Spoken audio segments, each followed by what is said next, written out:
I'm back at Family Outreach today, and I'm visiting with Jackie. Jackie, I'm pleased to meet you today. Thank you, Tim.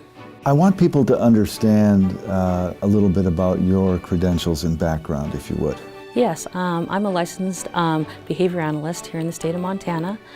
Licensure for behavior analysts just passed this last legislative session.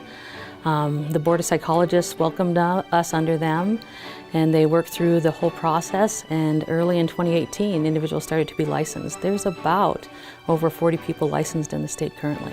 That's wonderful. And this is a big deal, and you were instrumental in getting this passed, weren't you? Yes, it was interesting in the session to be able to help draft the bill.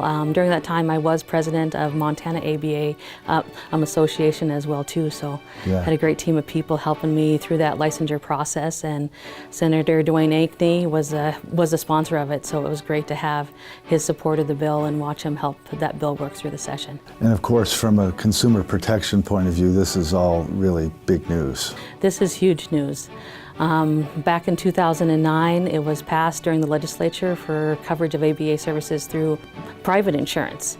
And we also had the Children's Autism Waiver back during that time. Center for Medicaid Services said in 2014 about Medicaid services, this looks like a service that just should be covered under Medicaid, not require a waiver. And so our state worked towards that and getting it to be covered under Medicaid. And Medicaid itself just started covering it. It was passed during the last legislative session for HMK to cover it as well too, but they've worked through that process, and now kids are starting to get those services across the state. Wow, that is such good news.